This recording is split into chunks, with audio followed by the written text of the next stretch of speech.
Aloha kako, what's going on everybody? Welcome to another RuneScape news coverage video. For this video, we'll be talking about a nerf coming to the player-owned farm. So without any further ado, let's jump right in the video. Let's go. Jagex is the illest. What you talking about, Willis?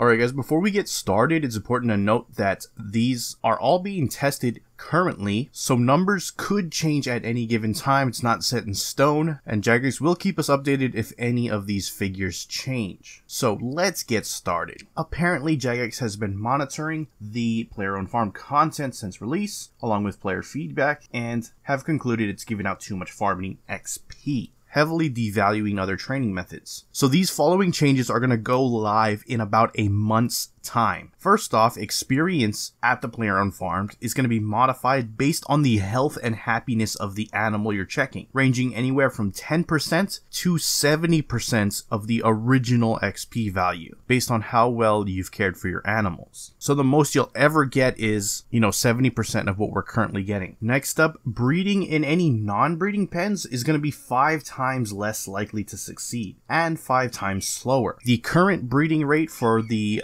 breeding pen will not change though. Also, food rate is being modified, so small animals will eat 1 food every 18 minutes, medium animals will eat 3 food every 36 minutes, and large animals will eat 6 food every 54 minutes. 2 slight buffs with this update is that the trait hereditary nature has been increased. It'll allow you to easily breed traits into animals born in the player-owned farm, and the shiny boosting traits have all been doubled in effectiveness. They do go on to say that alongside these changes, a number of bug fixes have been addressed, and this will try to fix some of those more annoying issues found on the farm itself. And they do go on to say that player-owned farms is still going to be the top method for farming XP. However, you're obviously going to have to do a bit more upkeep to benefit from the maximum XP rates that player-owned farms will be able to offer with this update. So there you have it. Again, when any of these numbers, if they happen to change, I will update you here on the channel. This is, like I said early on, expected to come in 1 month's time. So let me know what you guys think about this update down in the comments below. Love to hear your thoughts. For me personally, yes, the nerf does obviously suck, but I do think the approach of having the player be more attentive to the farm, giving more XP, is a pretty good way to go. And 70% of the original base XP is not necessarily that bad, even though, as I said, I'm obviously not gung-ho about the XP nerf in general. It's still going to be the best training for the farming skill, so that's okay. But ultimately, I really want to see some changes to traditional farming, because obviously this has heavily devalued the rest of the skill itself, and I think that's the far bigger issue with the player-owned farms. So hopefully they look to rectify the rest of the skill in the future. Again, let me know what you guys think. With that, I'm gonna wrap up the video. If you enjoyed it, hit that like button. If you're not subscribed and you want to stay up to date on all things RuneScape related, then hit that subscribe button. Mahalo for watching. I am out. Aloha.